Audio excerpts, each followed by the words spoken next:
Hey, my name's James Nicholson and welcome to my channel. In this video, I want to talk about a product called a lease option.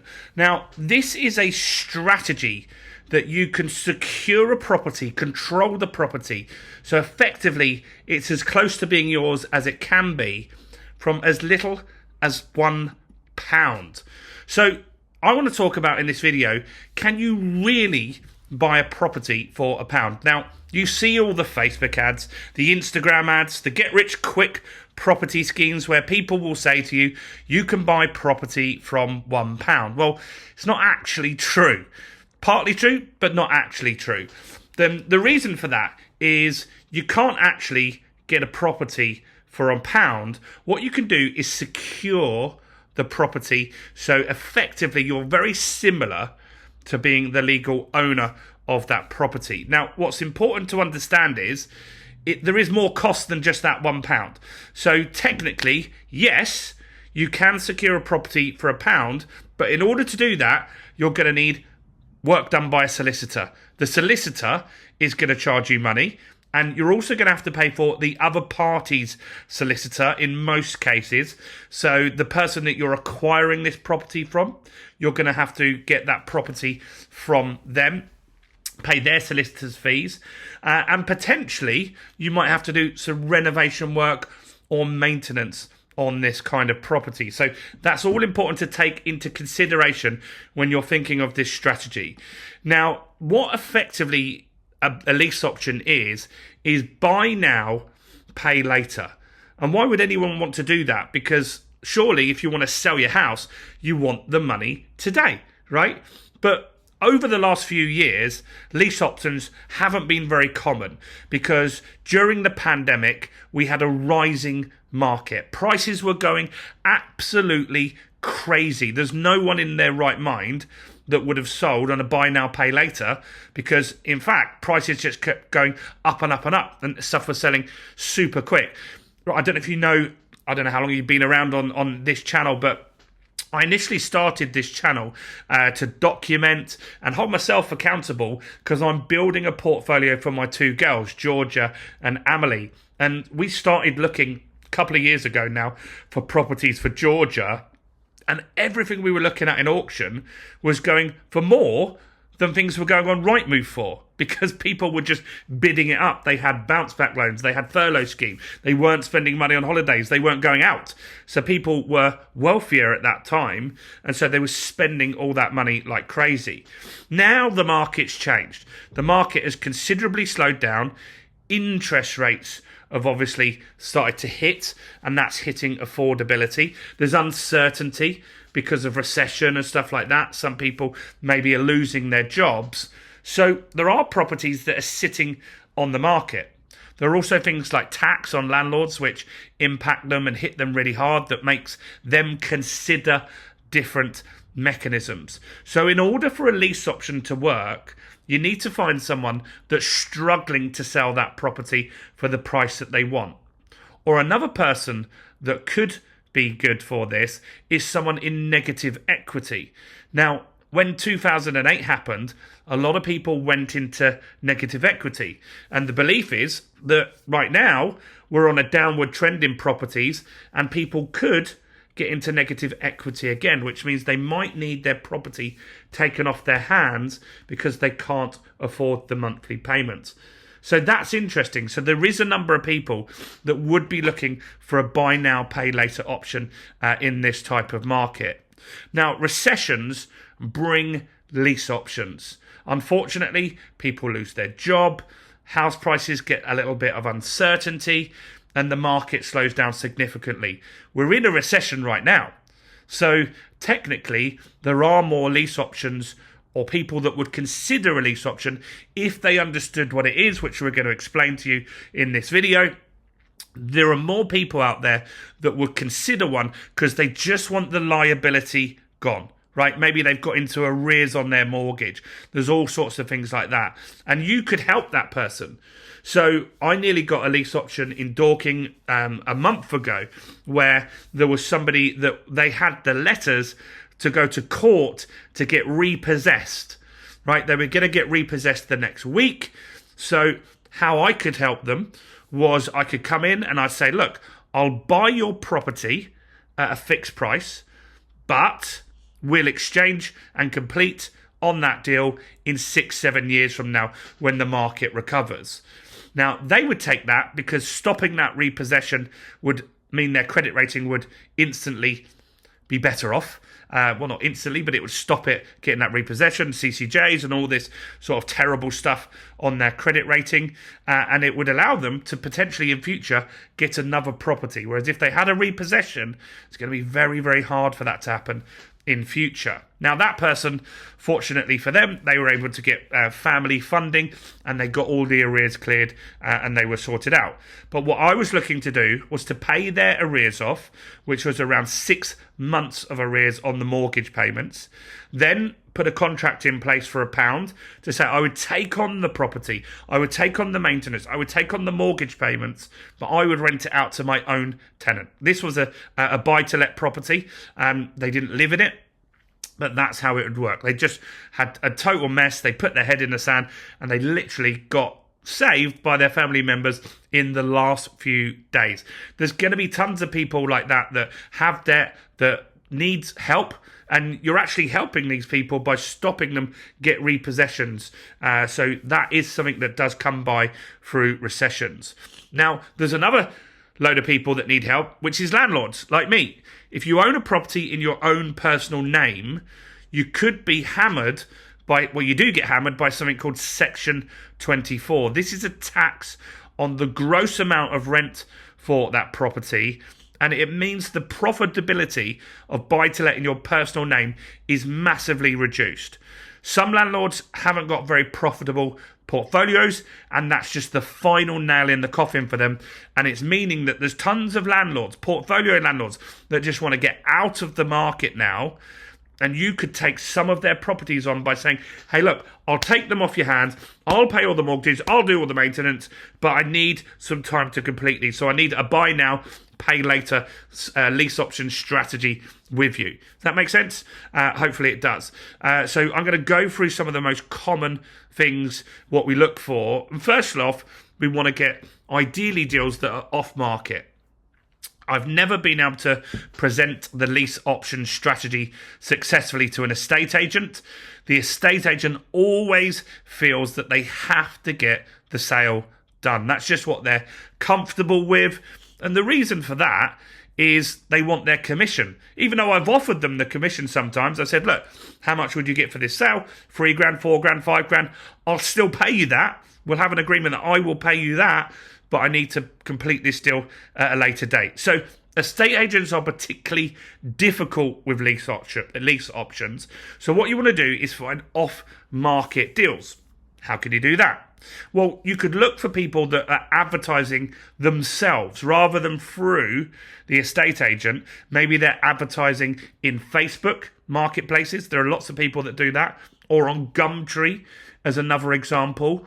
Or people that you just don't know. So maybe you could flyer. A lot of people flyer their local area and they find people come to them because of those flyers saying, hey, I'd like to get find out how much you could buy my property for. Or I'm sure you've seen in the paper adverts for people saying they'll buy the house for cash. These are people that get the deals and then sell them to investors. So that's another way to do it. So off-market deals, Facebook advertising can be very good to get off-market deals. So here's the things you need to know about this. For a lease option agreement, you need the correct contract, right? You can't just willy-nilly do this. You must get 2 separate solicitors that know what a lease option is. If you go to a normal conveyancing solicitor, a normal housing solicitor, and say, I want to do a lease option, they'll tell you it's illegal. They'll tell you it's not such a thing. So you must find a suitable solicitor. We've got a program called the Lease Option Accelerator. We give you all of those contact details in there to help you guys and get that done for you. But it's important that you have the correct solicitor, and the seller also has the correct solicitor. Because if you don't, then down the line, you want to complete on the transaction, they could say, well, hang on, this isn't what we agreed. And it can all start to come unstuck. So they both need legal representation. That's very, very important that you get that. So what we're kind of saying here is that, let's just say there's a person right now that they need to sell their house for £100,000, right? They need to sell the house for £100,000 because their mortgage is £100,000. So if they sell it for 90, then they're going to have to find £10,000 from somewhere to pay that top up, to pay the bank back the 100 that they borrowed. So there are people in this kind of scenario. Now, what we're going to say to them is, great, I can pay you £100,000, but I need to not pay that until 6, 7, 8 years from now. So we're delaying that. And our goal is in that 6, 7, 8 years that the value of the house goes up, maybe to 120, 130, 140, to give us some equity in it. Or we add value by doing some renovation works, right? That can also help. So we want to increase the value with time or with doing some works on the property. That is the important thing. Now, when it gets to the completion, let's just say you complete in 7 years. You said, right, I'll complete in 7 years. Now the house is worth 200 grand and you're paying 100. The seller isn't massively going to be pleased then. Even though you stopped the house getting repossessed, you helped them out, you did all of that stuff, they forget all of that. So if you don't have a proper contract drawn up, there's a chance that it will get challenged in court, overturned. Maybe they'll feel that you pushed that person into that decision. That's why you have to get them legal representation. I'd advise that you pay for their solicitor and your solicitor so there's no arguments there when it comes to the completion. Now, you take on the property. Who pays the mortgage? You. You need to pay the mortgage. You can call the mortgage company together with them as you're doing this and say, look, I'm taking on the property. I'm going to be paying the mortgage. Can you move the direct debit to me? That's very, very important because this person has probably not had a good history on paying that property. So if you trust them, if you send the money to them and then you trust them to pay it to the mortgage, there's a chance they don't pay it. Right? There's a chance they don't pay it and then it gets back in arrears and the house will get repossessed and you're not going to be able to stop that. Right? If the house is on repayment mortgage, which means that the equity is getting paid off a little bit each month as well, you could swap it to an interest-only mortgage to reduce the monthly payments. That's important. If it's a residential mortgage, speak to the mortgage lender. Most lenders are happy to move it onto buy-to-let or give you permission to let the property. It's important that you don't break any rules on any of this. Do you need a survey? It's advisable. It's advisable that if you're not an experienced property investor, you don't know what to look for, that you get a survey and you make sure that the building is not going to suddenly fall down. For the sake of a few £100, sometimes it might tell you that's not a good deal. You might feel, well, I paid £200 and I lost out. Well, actually, you could have lost out on many, many thousands of pounds by not doing that. So a survey could be important. Now, what if the seller dies? This is important because you might die. You might die or the seller might die. And in that time, you've got to make sure that the lease option agreement, which is why you need the correct kind of solicitor, which we give you in the lease option accelerator, we need to make it so you can assign this contract. They can assign the contract to someone else. You can assign the contract to someone else as well. This is really, really important that both parties have that. So it goes on to their next of kin. If the property gets trashed, that's more likely to be on you because you're now the landlord. When you finish this contract, or when you start the contract, even not finish, when you start the contract, that's the point where you're now the landlord. You're responsible for the boiler. You're responsible for the roof. Everything is on you. So it's very, very important that you cover that and you look after that property. What if you don't pay the mortgage? Well, that's a problem. You are kind of responsible to this landlord now that you're going to take on and not cause them any problems.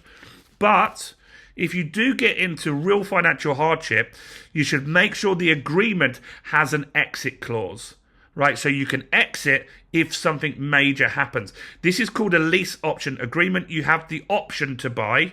You're not obligated to buy. So you could put a clause in there by speaking to your solicitor that you give some notice if you can't carry on for some reason.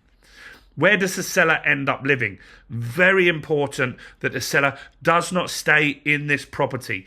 Legally, they cannot. You have to move them on. You can't buy the property, control the property that they still live in. You must make sure they get new accommodation. That could be new rented accommodation with the council or whatever.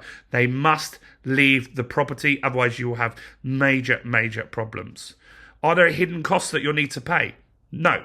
Potentially you could come up against maintenance work that needs to be done and stuff like that, but you just need a solicitor, make it legal, and their solicitor. Right? You could have some marketing costs to find people. We cover that in the Lease Option Accelerator, how to find these deals, what to say, the scripts on the sales, all of that stuff. Should there be a break clause? Just covered that. Yes, you should have a break clause in these contracts, because if you don't, who knows what will happen, right? Something bad could happen on both sides, and that's important. Who pays the insurance? You. It's your responsibility. You get the insurance. You make sure that they know that you're not the legal owner, that you have a lease option. You've got to let this be known. Otherwise, they won't pay if there's a problem. Insurance companies don't like to pay. They'll get out of it any way they can. So be upfront with the insurance company on how this works. Who pays for repairs and maintenance? You do. This is your property now. You're controlling the asset. Even though you've only put in £1 plus your solicitor's fees to make this legal, you're now in control of that property. You now get all the profits from that property. You now get the equity that builds up once you've completed on this transaction as well. So you're responsible for all of that stuff. And what happens if at the end of all of this, you don't want to buy? Well, as I've said a few times in here, it's a lease option. You have the option to give that property back at the end of the period that you've agreed. If you put a break clause in, you've got the option to give it back by breaking that clause and using that notice period that you've got. So this is a very good way of controlling property and assets. It's helping people that can't get rid of an asset. Like we said, they need to sell it for 100, but it's only worth 90 in today's market. This will help take those people. It will get them out of a tax liability. There's lots of positives for them. So I want to talk to you quickly about the Lease Option Accelerator. We're running it as a flash sale at the moment for just £149. This is one of the best strategies in property in this market. It doesn't matter if the market crashes. In fact, that's better for you because there'll be more people willing to do this strategy. As a property investor, you need all the strategies in your toolbox to be able to pick the right strategy for the right seller at the right time. We're going to run a flash sale on this for the next 7 days. It's just £149. It will be then going up to £997. I'll link to that in the description below. Go and click on that, grab it before it goes, and make sure you get enrolled because this is a great strategy. Finding properties, if you don't have big deposits, if you want to control property and build a portfolio quite quickly, this is a really impressive strategy. It doesn't work all the time, but it works right now because the market has uncertainty. So this is a good strategy for the next 3, 4, 5 years. When the market goes back to a boom, it will temporarily not work as well. You might find the odd deal here and there, but when the market's booming, this isn't the best strategy. When the market's in decline, which it is now, this is what you want to look at. So go and grab that now for 149 quid and make sure you get enrolled and we'll see you on the inside. There's nearly 100 videos in this training course. It will absolutely blow you away.